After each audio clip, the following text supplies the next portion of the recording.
Thank you, ladies and gentlemen. I'd like to call the meeting to order for the Finance and Governors Committee for May 24th, 2022. And Madam Clerk, roll call and posting the agenda.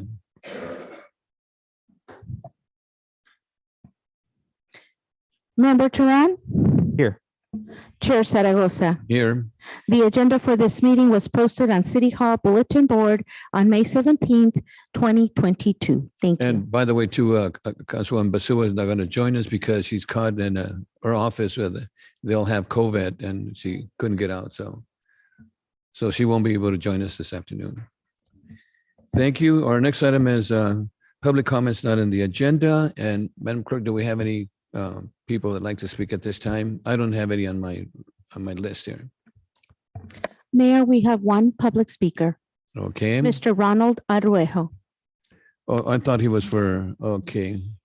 I thought he was for D3. That is correct, Mayor. My apologies. He's Okay. for item D3. Okay, so items not in the agenda, Madam Clerk. No public speakers for items not on the agenda. Thank you. Okay, our next item is item C, and this is the City Clerk Department and approval of the minutes for the Finance and Governance Committee. Approval of the minutes of May 10, 2022 for the regular meeting is presented. Council member, any concerns on this item? No concerns, Mayor. Okay, so I'll second that, and I'll motion for the minutes to be approved as written. I'll second that as our, are we just going live? Oh, No. the pledge. Mayor. Okay, is it working? We're gonna do the Pledge of Allegiance. I'm sorry. Okay, see what happens when you're off one week and. Okay, well, good. Go ahead and start it. Okay, let's salute our flag. Place your right hand over your heart. Begin. I pledge allegiance To the flag of the United States of America and to the republic for which it stands, one nation, under God, indivisible, with liberty and justice for all. And let's take a moment of silence for the poor individuals that died over in Texas today, the children and also the teacher. Let's take a moment of silence for that.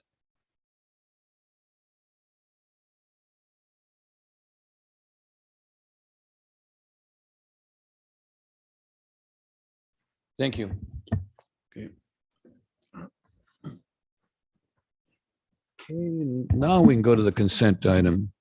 Again, the C1 is a department of the clerk.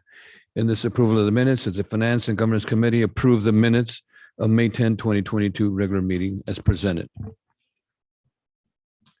And we do have a motion, and I'll second it.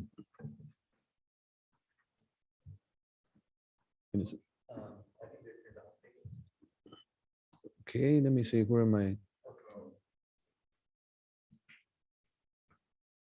Okay, this is off. Okay, we're doing great today. The voting. Okay, now we're on.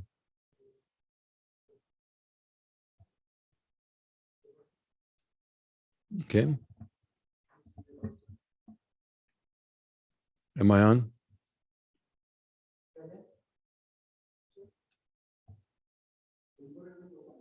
Yeah. Hold on.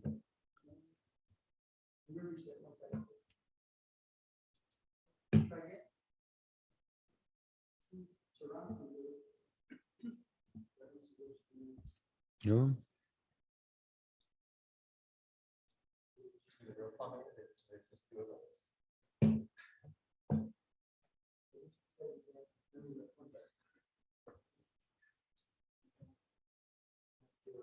Mhm.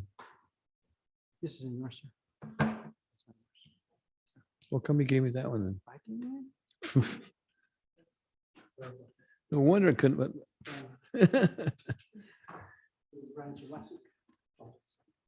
We'll blame it on Alex.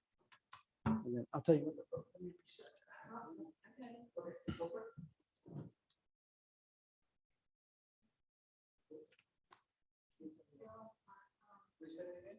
Okay.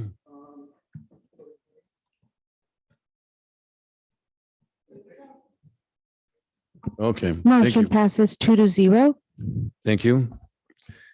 Okay, so our next item is the Finance Department, D1. The Finance Department, this is the 2021 Single Audit Report and Update on the Corrective Action Plan, the CAP. The recommendation is Finance Committee received the 2021 Single Audit Report from Eddie and Payne and an update on the Corrective Action Plan, the CAP, from staff and give authorization to forward both presentations to the City Council.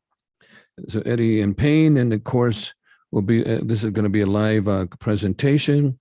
And of course, and we'll go from there. And Betsy, go ahead. Yes, thank you, Mhm. Mayor Zaragoza. Betsy George, Chief Financial Officer. And I'm just here to introduce Eden Casarino from Edie and Payne, who is going to present the single audit report. Okay, And then I will be available afterwards for any questions on the corrective action plan. thank you. Mhm. Go ahead, Councilmember. Just a quick technical item. Is the microphone on at the podium? Can you try the microphone at the podium again? Just, we're not sure if we could hear it. Is that better? I don't think it's on. That was my outside voice. Is it? Okay, there we go. Maybe I'm just not projecting or our- close There we enough. go. I Is can- that Do our better? interpreters have sound? Okay. I'll go again. Betsy George, Chief Financial Officer, and I'm here primarily just to introduce Eden Casarino from Edie and Payne. She's going to be presenting the single audit results, and then I'm available afterwards for questions on the corrective action plan. Thank you. We can hear you now. Thank you. Mhm. Thank you. Mayor, my Go ahead. apologies. It appears our interpreters are just giving us a signal that they're having a sound technical issue. Okay, so Diego's working with an interpreter.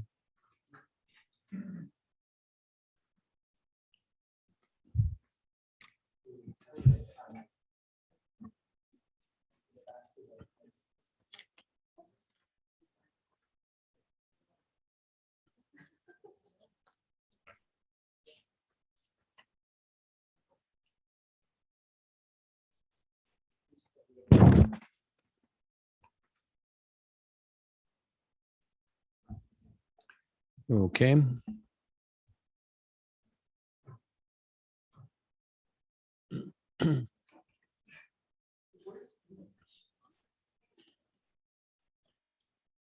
Okay, is Aiden on? I am here. I just thought that there might be some issues that we're trying to fix first. Okay, well, go ahead, Eden. Okay. Thank you. Can you hear me well? Yes. Thank you. So Mhm. thank you, Betsy. Thank you, members of the committee. Good evening, Mr. Mayor, Councilmember Turan, other members of the city. Thank you for having me at this meeting tonight. My name is Eden Casarino at Edie and Payne. It's my pleasure to provide you with a summary of our single audit report for the city of Oxnard for fiscal year ended June 30, 2021. Sorry to interrupt, Ms. Casarino. We're having technical difficulties. One moment, please. Go ahead.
Can't hear. Okay, so we're just having some technical problems here and we'll correct up soon. We'll take a 5-minute recess so we can correct that. Thank you.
Test 1, 2, Testing. test 1, 2. Okay.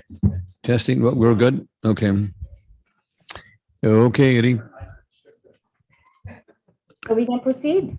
Eden, go ahead. Mhm. All right. Mhm. Thank you. So I do have a short presentation tonight. Okay. Mr. Mayor, may I share my slides?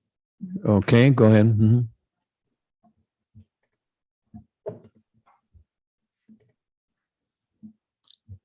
Can everyone see the single audit report? Yes. Mhm. Mhm. Thank you. So this is going to be our agenda for tonight. I plan to provide only highlights of the single audit report, but I'd be more than happy to provide more details at any point if you have any questions.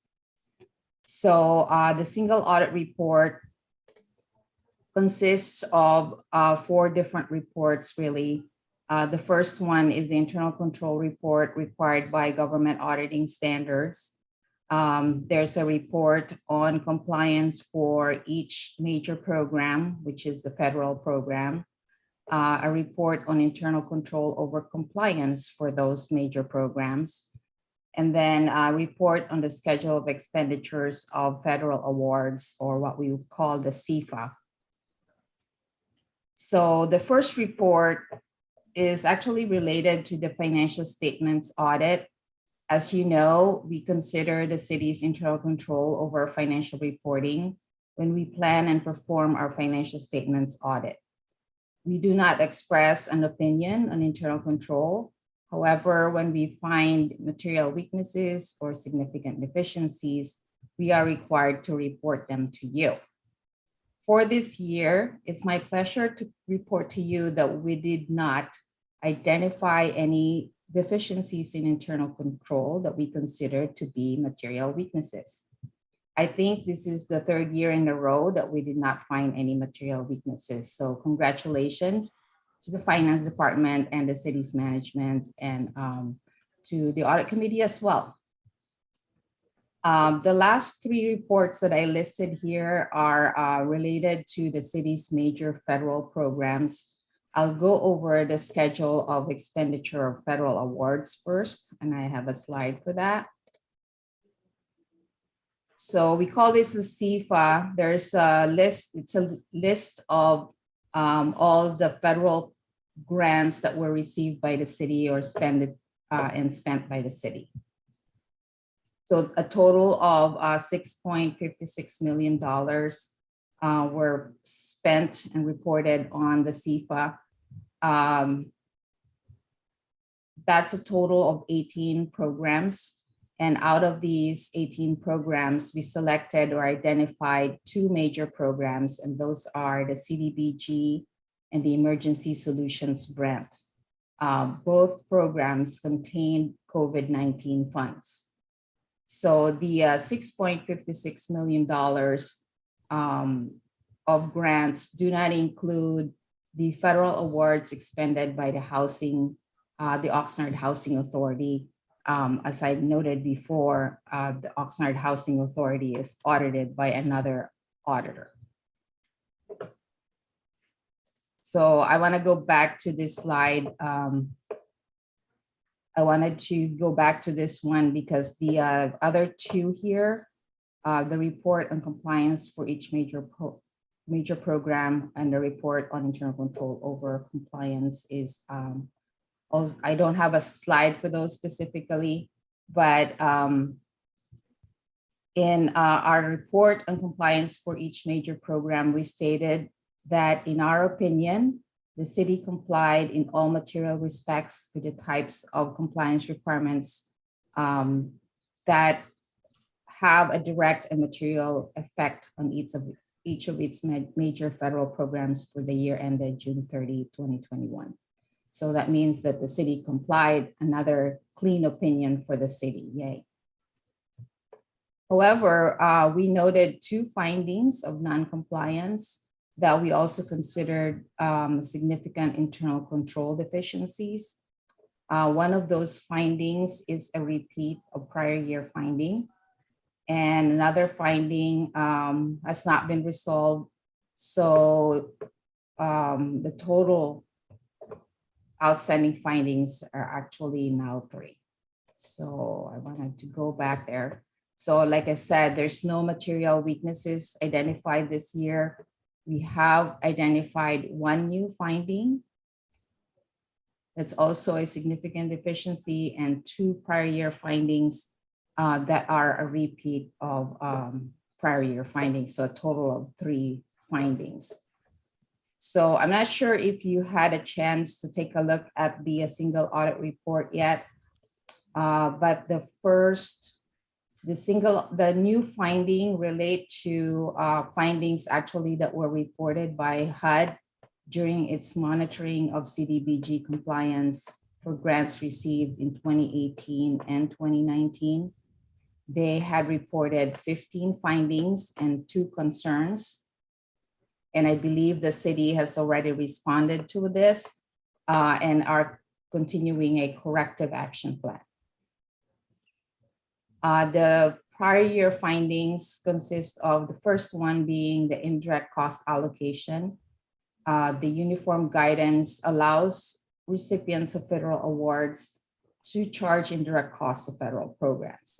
It requires the recipient to have a cost allocation plan or an indirect cost proposal, or as an alternative, use the 10% de minimis rate. So that's the only way that the city can charge indirect costs of federal programs. Now, the city does not have a cost allocation plan or an indirect cost proposal prepared in accordance with the uniform guidance. And also the city has not elected to use the 10% de minimis rate. So for right now, the indirect costs are not going to be allocated to federal programs. Prior year findings also relate to information technology or IT general controls. Those are not detailed in the single audit report. Those are communicated to the city council as a confidential report, and it's not published in the single audit report. I believe the prior year finding was communicated in fiscal year 2020.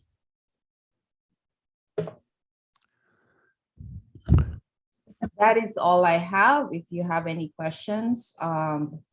So Eden, then So we didn't have any material weaknesses at all, which is really, really fantastic. So we need to, as you mentioned before, congratulate, the finance department for that, which is, I think is really outstanding. And the new findings, I could barely hear you on that. The new findings, number one, was that with the HUD report? Is that what you said? That is correct. It is a report from the Housing and Urban Development.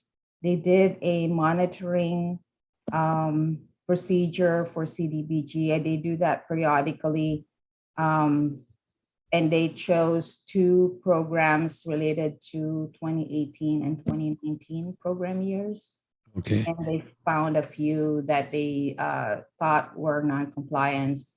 And some of them have been corrected and some of them are still ongoing. So they've been corrected. And the other one, I think you said IT was the other one. Is that correct? Yes, the IT general controls finding was actually, it actually started in 2019, I believe, is when we first had this finding. It continued in 2020, I think. And then in 2021, we were not able to test it. So they remain to be what we call in progress. Okay, good. Okay. Councilman Turan. Thank you, Mayor. Mhm.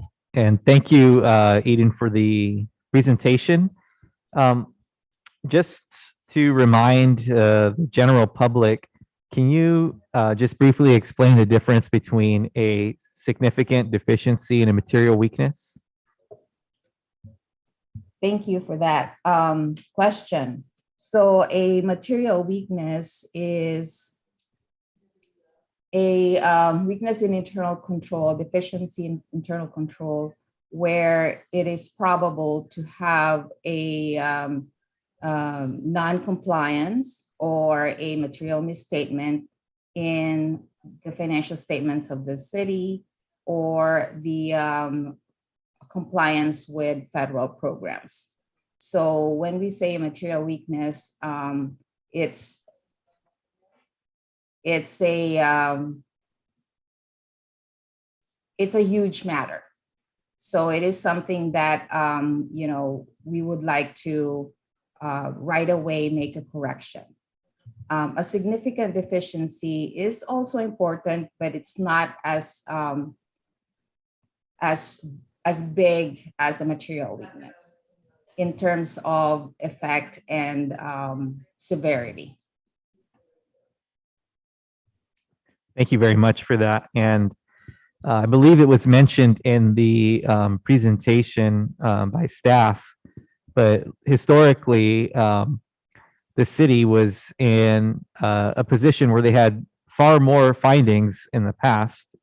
Is that correct? And can you remind us where we were about a decade ago? Yes, it's not even a decade ago. It's when we started doing the audit in 2015. That was when we found 111, I believe, findings. And then in 2016, we added a little bit more. So it turned out to be like 120 or something like that. And then starting from 2017 forward, you were able to correct a lot of those so that this year, really the findings that remain is that cost allocation plan, which I believe is already ongoing, the correction, and then the IT general controls, which I really think should be addressed, as soon as possible. Thank you very much for that. And these three items that we have in front of us, with one, one new one and two carried over from the prior year that are in process. I thank you for bringing this forward so we can continue to improve the work that's happening in the city. But as you had mentioned earlier, I would like to commend our finance department and all the staff who've been involved in really bringing the city forward. Many critics at the time said that, even a few findings were significant, but to have 111 or more is unheard of. So I hope that on the flip side, coming from over 100 findings to now having one new one and two that are in process, that should be commended as well. If it's extraordinary to have over 100 findings, it should be equally extraordinary to come back from them and be where we are now. So I want to thank our staff who've worked very hard on this, and thank you to Edie and Payne for being there to evaluate these and point us in the direction we need to go as far as our findings are. So thank you. That's my comments, Mayor. Yeah, thank you. And I'd like to share too that looking at on page 42, that we go back, as was stated, to 2015 to 2021, and even here in 2022 we had like I said 72 findings and et cetera. We're down to 2. And anyway, I think that this is excellent work by our finance committee and Mr. City Manager. You need to be very proud of where we're at. And thank you so much for doing us excellent work that you've done. I'm sure that I've been here almost a couple of years, but I can see the improvement right off. So thank you for the good work. So, Council Member, a pleasure.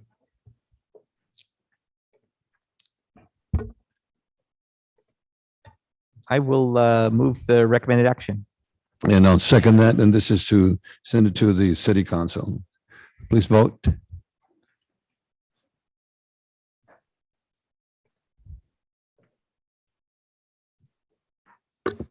Motion passes 2-0. Thank you. Thank you, Madam Clerk. Our next item is item number 2. This is the Finance Department. This is the annual delegation of Investment Authority. And the recommendation is the Finance and Governance Committee recommended to the City Council to adopt a resolution delegating the investment authority to the City Treasurer. And of course, this was required under Measure M. There's a pre-recorded presentation. Betsy? Thank you, Mayor Zaragoza. Mhm. Betsy George, Chief Financial Officer. And this is a routine item where each year we redelegate the investment authority to the City Treasurer.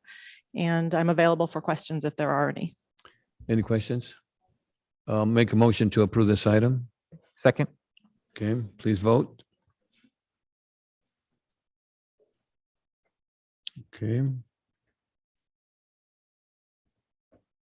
Motion passes 2-0. thank you, Betsy. Okay, our next item, this is a city manager item. And this is the subject update of the Citizen Advisory Group, the CAGS bylaws, in efforts to develop an effective and efficient process for the CAGS. And the recommendation is that the Finance and Governance Committee receive a report of the proposed changes for the Citizen Advisory CAGS bylaws for the following CAGS: Community Relations Commission, the Cultural Arts Commission, the Commission of Homelessness, the Library Board, the Parks Recreation and Community Services, and also the Senior Service Commission. And 2, recommended the City Council adopt a resolution of establishing a uniform CAGS bylaws, and 2, and repealing the previous CAG bylaws. And of course, this again was pre-recorded under Measure M. And Ashley Golden. Ashley, do you have any I know we have a public, but do you have any items that you'd like to share at this time before we go to the public speaker? I don't, but we do have Samantha Shapiro and Jason Zaragoza, if there's any questions from the council or the public. Shapiro and Zaragoza, okay. I know I have a speaker as Arno Araujo. On item D3, 3 minutes, please.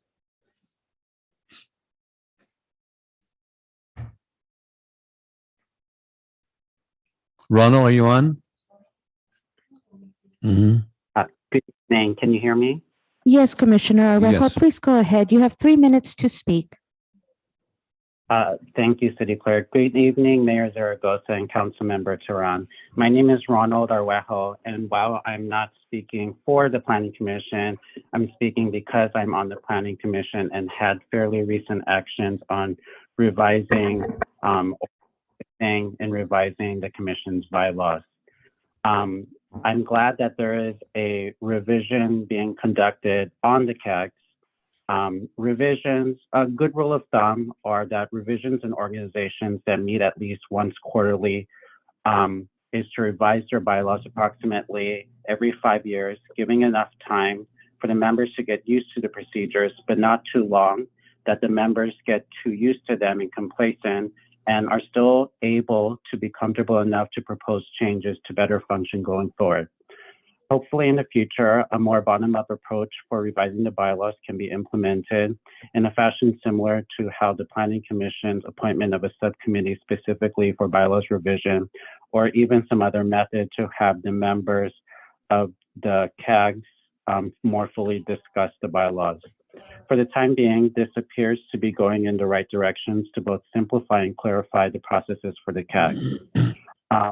For looking at the proposed articles for bylaw revisions, turning your view to Article 8, I see that Rosenberg's rules are there, and I recommend that the Roberts Rules of Order newly revised be substituted in its place. In general, Roberts Rules of Order newly revised allows a bit more authority and freedom to the individuals versus Rosenberg. I request if it could be clarified for me and the public whether Measure M's authority in mandating Roberts rules on the City Council and subservient committees would apply to these CAGs that are being talked about. Thank you very much. Thank you, Ronald. Ashley, you want to respond to this, or Jason? So Chair, Committee, so Rosenberg's Rules of Order are, what applies to the CAGs. With regard to Measure M, we have taken the approach that Robert's Rules of Order, while the Measure M matter was winding its way through the courts, does apply to the CAGs. But we are, as we get more clarity on which Rules of Order actually apply, our preference is that Rosenberg's rules apply. Okay. But Steve, you had any additional information, Mr. City Attorney? Well, we're still awaiting the final say from the Court of Appeal on this, but Okay. the trial court has found that Measure M was invalid. And again, we need to wait for the Court of Appeal for the case to be completely done. So I think Okay. we are planning for anticipation that the Court of Appeal will affirm the trial court's ruling in that matter. Councilman Trump, before I go, the other question I have, all the CAGs are required to follow the Brown Act, correct? That's correct. The CAGs are legislative bodies, and they are required to follow the Brown Act. In addition, our Sunshine Ordinance also applies to our CAGs. Applies to the CAGs. Correct. Another question, and I'll let you go. I'm not sure if we're looking at page 6 or slide 6. And the annual meeting, how come they're required to have an annual meeting to be held each January, all the CAGs? So the annual meeting is for the purpose of setting their schedule for the year, so that when they will meet. In addition to the annual meeting, there are certain special meeting provisions within the bylaws that allow them to call a special meeting for the purpose of annually doing a retreat, which is setting their goals and objectives. But the annual meeting that is established in the bylaws is for the purpose of setting their schedule for the year. And Jason, too, the other question I had is the expanding the time for a commissioner to notify the staff of their absence. Is that, wasn't that 30 minutes or is that? So that point is actually in the code. Give me a second, I can pull that up. I think that's, yeah. So they have to wait X amount of time, is that correct, before they can continue, is that it? So, yeah, so there are if you miss more than half of the meetings in the calendar year, or have 3 unexcused absences in a row, then you are deemed to have resigned by absence. And then, like I said, there's a language in the code that establishes, when that would be considered an unexcused absence. I'm sorry, not in the code, in their bylaws, which states in subsection D of Article 6 that an absence or that the secretary shall notify the clerk within writing of those consecutive absences. And then in subsection B states that if a commissioner is going to be absent, that the commissioner shall notify the secretary no less than 60 minutes prior to the meeting, so an hour. Okay, that was the question I had. So if somebody's stuck in traffic and they couldn't make it here in time, that 60 minutes is that correct? That's correct. The wait, okay. Yep. And if you fail to do that, then it's deemed an unexcused absence. Okay. And then there are other reasons: illness, an emergency beyond the commissioner's control, observances of religious holidays, and things of that nature. Thank you, Jason. Mhm. Councilman Tron. Thank you, Mayor. So regarding the Roberts Rules of Order versus Rosenberg's, is brought up by Commissioner Araujo.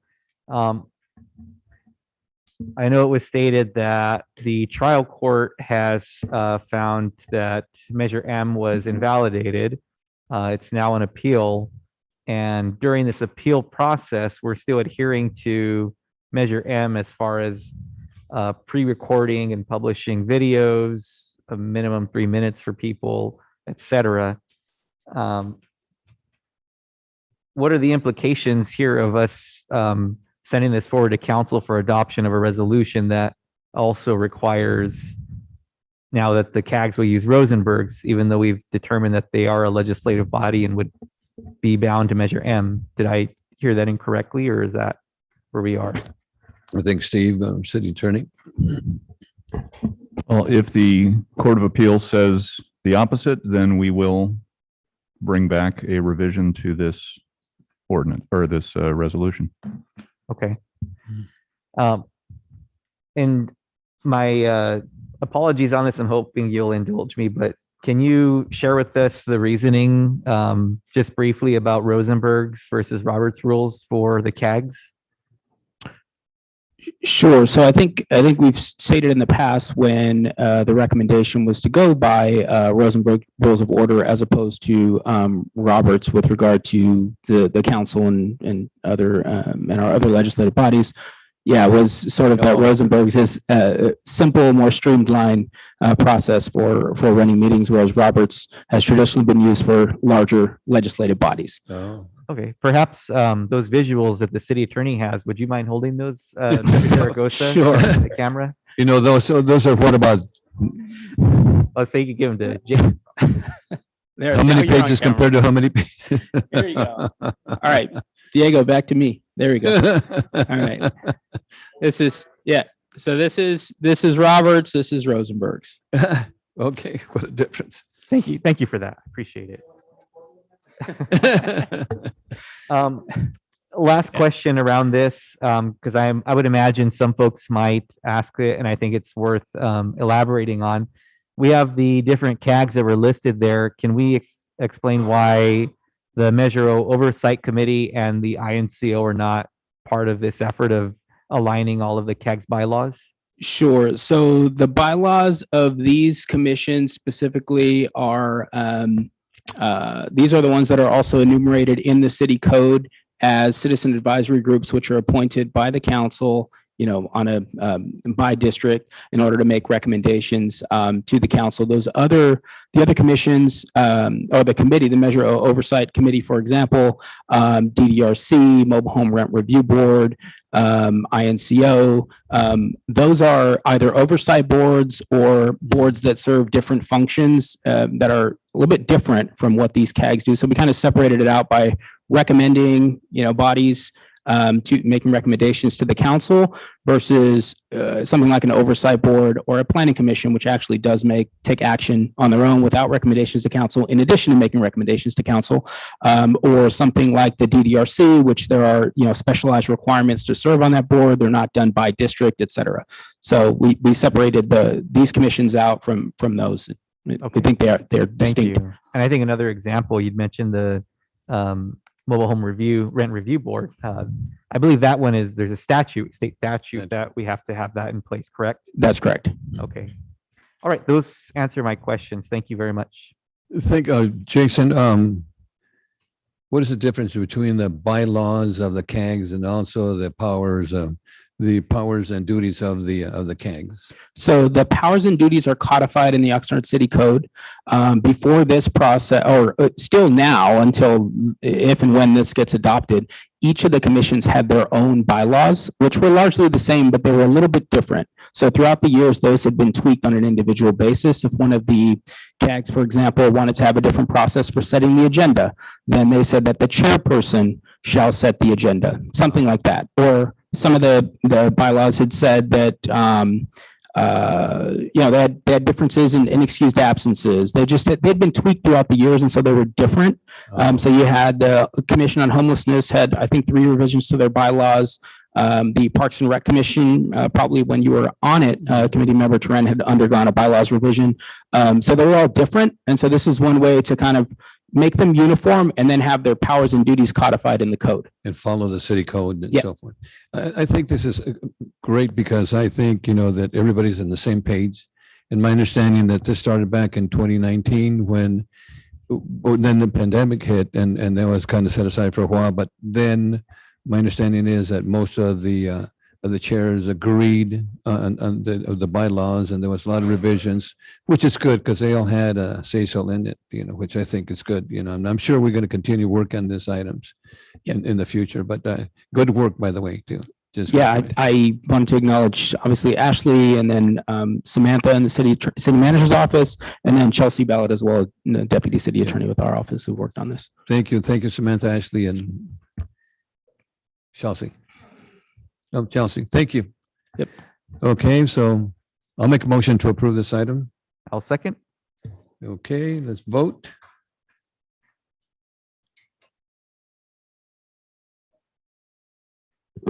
Motion passes 2-0. Thank you, good work. Okay, number 4, this is a billing and licensing department subjects agreement to Infosend for utility billing and business tax form printing and inserting and mailing services.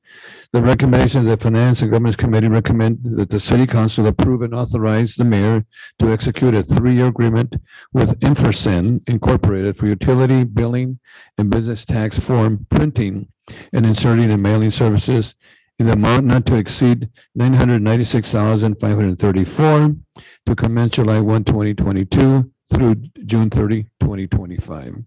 And of course, this is a pre-recorded item, and there's a presentation that Eden, you have any things you'd like to share on this item, Eden? Good evening, Chairman and Good evening. I have here Armida Munares. She's the billing and licensing supervisor who did the heavy lifting with this project. She did the RFP all the way to the choosing of the final vendor. So she's also here to answer any questions that you might have regarding this item. Good evening, Mayor Zaragoza and Councilman Turan. Good evening. And the presentation, we are recommending that you recommend to council a 3-year agreement with Infosend for the utility bill and business form tax form printing, inserting, and mailing services. And I'm available if you have any questions. So, Councilman, I think this is extremely important because we got to get paid, right? This is really, really great, And I think it was an excellent presentation that you made. So I personally don't have any other questions other than something that we need to do. And this is a 3-year process. Councilman Turan. Yes, thank you, Mayor. I agree. And the utility billing, the services that are being provided, especially the insertion of mailers, very important ways of communication. And just today, I was reading on social media, someone was asking about the new water regulations or restrictions. And will we be hearing about that somehow? And there were folks who said, oh, I received it in my utility bill. Right. And that's one of the first ways. Of course, they were on social media and someone said, oh, from a few days ago, the city posted this. And so the wider we can cast the net and letting folks know about these important things, the better off we'll be. Of course, this is a really great strategy as well to continue. So I appreciate this coming forward. And it looks like it's the lowest bidder, and we have a 3-year agreement in front of us to send to the council. So I'll make the motion. And I'll second it. And I agree, that I also got some questions regarding the new drought, the odd and even type thing. So that's going to help us out as to when people can water their lawns and so forth. So thank you again, and I'll second that. Please vote.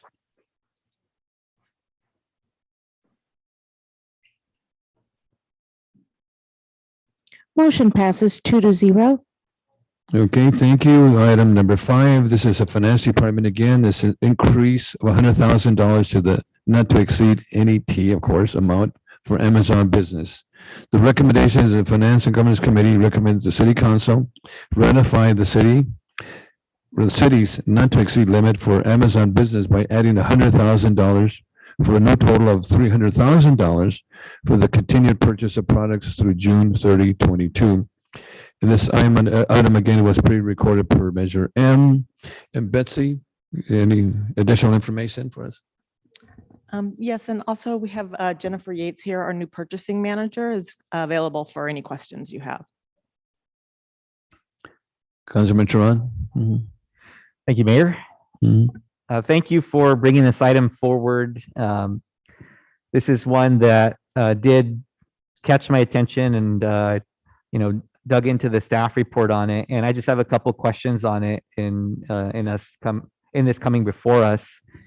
My first question is regarding the systems or mechanisms we have in place for monitoring our expenditures and our budgeting. And I'm just wondering if we can expand on that a little bit for the benefit of the public. What do we have in place now that monitors budgeting for our departments? Sure. We use a combination of our ERP system, our current ERP system, HTE, which allows, if we have contracts or purchase orders, to monitor the limits when we go to process invoices, and also reviewing reports and things, which again, HTE is fairly antiquated. So some of that is quite challenging, but we do our best, and not just in the purchasing department, but also the individual departments who have ownership of the purchase order or the budget are monitoring it themselves.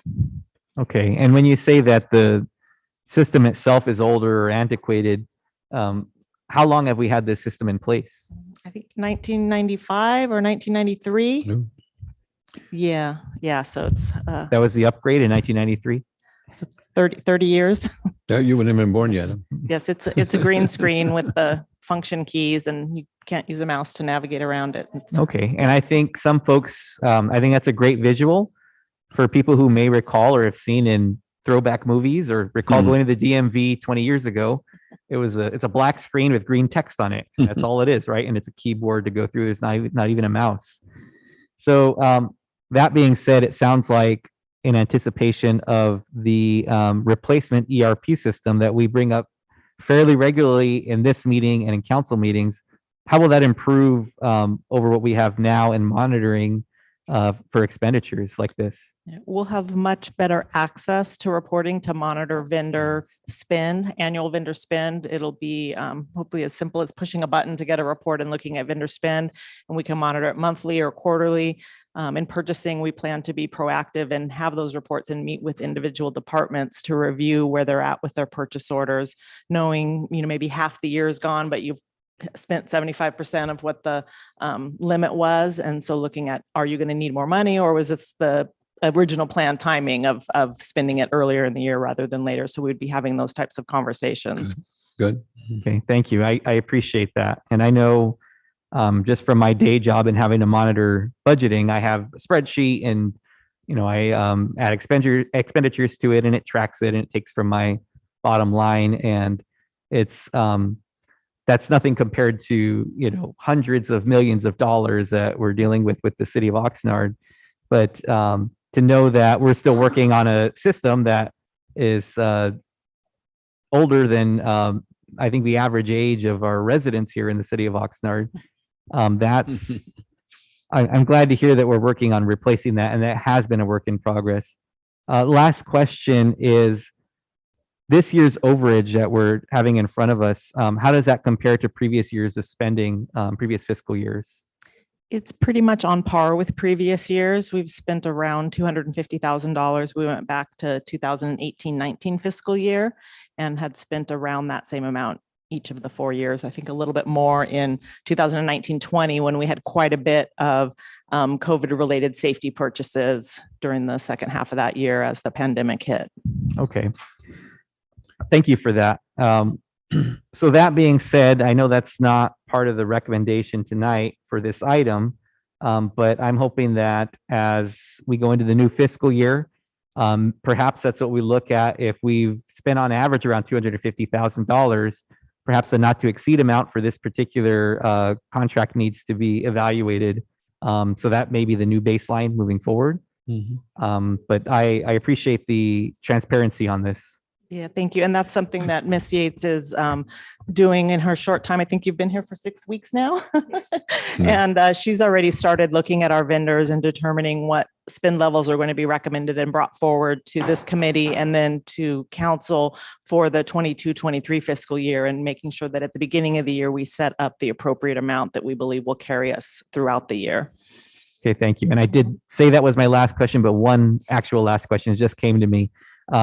How long can we expect until the new ERP system is implemented for our finance department or departments to use for this type of tracking? The implementation date is October 1st. So that's our go live date when we'll start using Tyler Munis as our ERP system and move off of HTE for the core financials. Great. Thank you very much. Thank you. And thank you, Betsy. We continue to do all this efficient work to really implement cost savings and also make it easier for the employees and also for the public. So thank you so much for the good work. Oh, I really thank you to the finance team and Exactly IT right. team also in the city. So they're doing, I think, like Eden said, the heavy lifting. Good, good. And again, Mr. City Manager, good work. Somebody's got to take credit, right? I'll make a motion to approve this item. I will second. And again, thank you for the transparency and bringing this forward for us. Yeah, thank you for the questions. Thank you.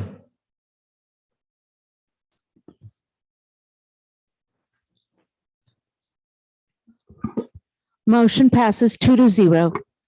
Thank you. Our next item is Housing Department, item number 6.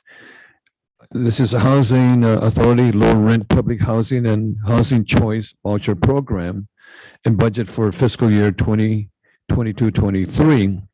And the recommendations of Finance and Governance Committee recommend that the Board of Commissioners of the Housing Authority of the City of Oxnard 1 adopt a resolution approving the recommendation of $6,872,555 operating budget for the low rent housing program for fiscal year 22-23 as presented for each project area, and approve the authority for the use of $575,652 of unrestricted cash to fund the project deficit. And 2, adopt a resolution approving the recommendation of $25,112,313 operating budget for the Housing Choice Voucher Program for fiscal year 22-23, and approve and authorize the use of $285,349 of unrestricted cash to the project deficit. And this again was recorded under Measure M as a pre-recorded item, and we have Mr. Ramirez like to share additional information on this item. Thank you, committee members. Emilio Ramirez, Housing Director.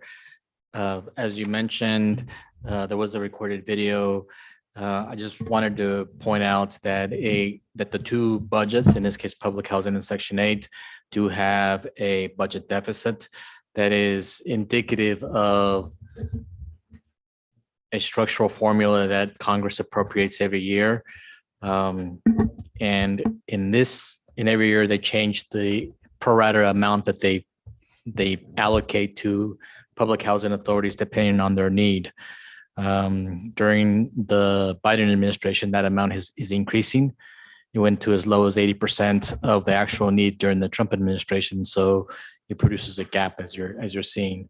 But when that amount is higher, it produces a surplus, which we save and then use during bad years. So that's what we're doing right now.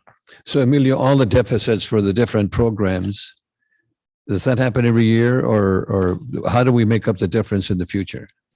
It happens every year depending on congressional appropriations. So at the beginning of 2018, the congressional appropriation was 80.01% of the need. And that produced a deficit in our operations and administration. By that time, we had generated more than $3 million of surplus reserves based on prior year appropriations. This year, we're expecting it to go to around 86%. So that deficit is decreasing slowly but surely, but we're using the prior year surplus savings to cover the deficits, which is the intent of Congress. I'm not sure why they don't just appropriate 100% every year, so we don't have to generate the surplus. But so one other question before we go to Councilmember here. I noticed that on the tenant's rent, there was a deficit of $204,000. Was that because of vacancy or what? no, we are always at 100% occupancy. In fact, we have a wait list that's pretty extensive. It's because of the congressional appropriation. Going back to that again. They simply decide what percentage of the need that they would fund, and that produces a relative deficit. And other income, where does that other income come from? The 200 and there's a 2,145 From a variety, so the income for public housing is, the two major sources include rent that we collect from tenants, and then the administrative subsidy that HUD appropriates to the PHA. And then the other income is small amount of, we're talking about a small amount of unusual fees that we collect, parking, et cetera, citations, things like that. Okay. Councilmember Turan? No questions? Okay, so do we need a motion on this item? I'll move the recommended action. Second?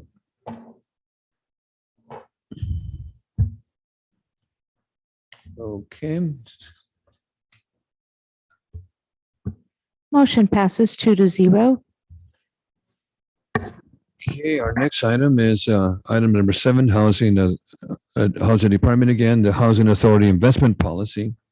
In the recommendation of the Finance and Governance Committee, recommend that the Board of Commissioners of the Housing Authority and of the City of Oxnard adopt a resolution adopting the investment policy for the Housing Authority for the City of Oxnard for fiscal year 2022-23. And again, this is a pre-recorded presentation, and we have Mr. Emilio Ramirez for any additional questions or council member?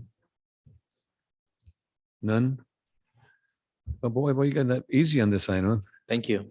Second then. Okay, please vote. Motion passes 2-0. Okay, and well, our next item is items items for the future agendas. Council member. No items at this time, Mayor. Thank you. Okay, well, we are adjourned. Thank you. Thank you. It worked.